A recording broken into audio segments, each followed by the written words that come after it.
আমি তো কালকে উপাস দিয়ে এসেছি, ফাঁকা, পুরো ফাঁকা। ওদের 5 লক্ষ সব ফালতু কথা বলছে, একদম ফাঁকা।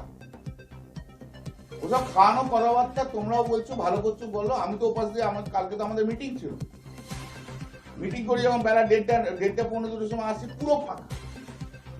5 লক্ষ লোক বিজেপি বাপের জন্মও দেখতে পাবে না, জান। পশ্চিমবাংলায় বিজেপি 5 লক্ষ লোক একসঙ্গে দেখতেও পাবে না, জানেই না 5 লক্ষটার কথা, অঙ্কটাই জানে না। যে যা ইচ্ছে মতো বলে যাচ্ছে বলুক। একটা জিনিস জানা, পশ্চিমবাংলায় বিজেপির যে অপদার্থ লিডাররা রয়েছে, পশ্চিমবাংলায় বিজেপির যে অশিক্ষিত লিডাররা রয়েছে, পশ্চিমবাংলায় বিজেপির যে আনকালচার লিডাররা রয়েছে, এরা কোনোদিন পশ্চিমবাংলার মানুষের মনে এতটুকু জায়গা করতে পারে। যে মানুষের মানবিকতা নেই, সেই মানুষ হচ্ছে মনুষ্যত্ববিহীন। আর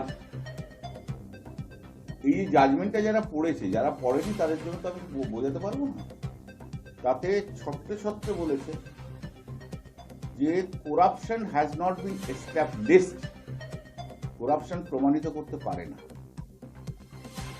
আরেকটা কথা বলেছে যেটা খুবই ইনোভেটিভ আইডিয়া নিয়ে কখনো মামলার বিচার হয় না।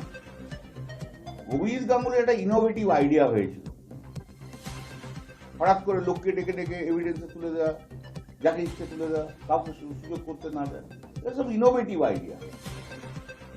জাজমেন্ট কোর্টে একটা ফিক্সড প্রসিডিওর অ্যান্ড রুলস এর উপর চলে। সেই প্রসিডিওর অ্যান্ড রুলস এর বাইরে যদি কেউ, কোনো জজ যদি চলে যায় বামপন্থী আইনজীবীদের প্রভাবে, তাহলে তার জাজমেন্ট ভুল হবে। জাজমেন্টের অনেকগুলো পার্ট আছে। একটা পার্ট যেমন বলছে যা কিছু হয়েছে বিয়ন্ড দ্য প্রিডিং, জাজমেন্ট যা দিয়েছিল বিয়ন্ড দ্য প্রিডিং। প্রিডিংটা তো একটা বড় ব্যাপার, যারা আইনের জগতে আছে তারা জানে যে প্রিডিংটা বড় ব্যাপার, প্রেয়ারটা বড় ব্যাপার। সে প্রিডিং কোর্টের কাছে কি থাকে, কোর্টের কাছে একটা প্রিডিং থাকে, আর রিট কোর্টে এভিডেন্স হয় না, নর্মালি হয়। যেমন বিক্রি পাশনে হয়েছিল, সেটা অন্য কথা, কিন্তু প্রিডিং এর মধ্যে কোথাও কিছু নেই। যা ইচ্ছা বক্তৃতা দিয়ে তো বিচার হয় না।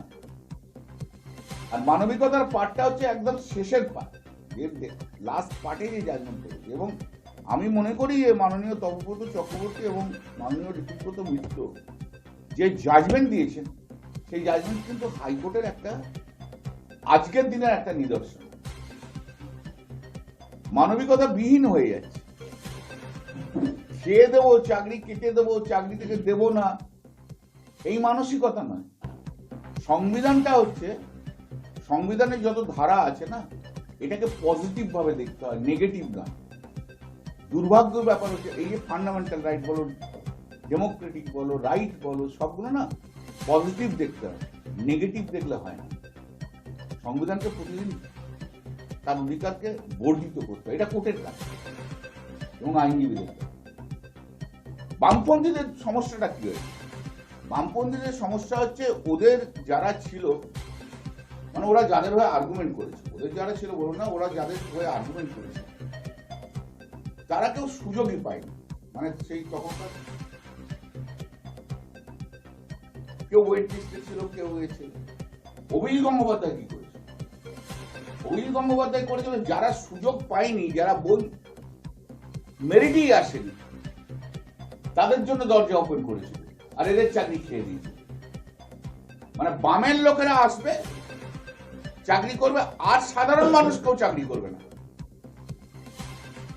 কিন্তু ডিভিশন বেঞ্চ যেটা করেছে সেটা বলছে এই জাজমেন্টটা not based on any law. মানবিকতা দেখুন, আপনাকে বলি, যেমন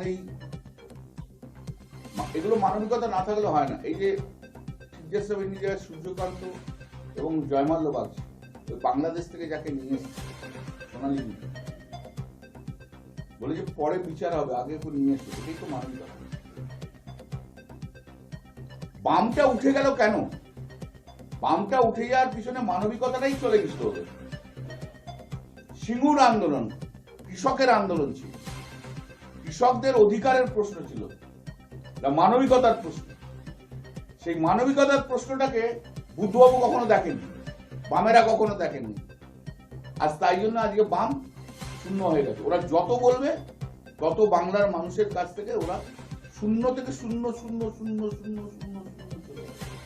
আপনাদের বলে দিচ্ছি, আজকে যে প্রয়াসটা হচ্ছে যেমন আনটেন্টেড টিচার যারা আছে তাদেরকেও চাকরি দেওয়া, আর তার সঙ্গে ফ্রেশার যারা আছে, ফ্রেশার মানে নতুন, সবাইকে গুলিয়ে দাও, কিচ্ছু করতে দেবো না। শুধু ওই বামপন্থীরা যারা চাকরি পায়নি তাদেরকে কি করে চাকরিতে নিয়ে আসতে হবে তার ব্যবস্থা করা হচ্ছে। তাতে কি হচ্ছে, আনটেন্টেড কতজন আছে? 12,000 14,000, বাকি তো 20,000 21,000 তো ফ্রেশার আছে, নতুন ছেলে আছে, নতুন মেয়ে আছে, তাদের ভবিষ্যৎটা পর্যন্ত নষ্ট করে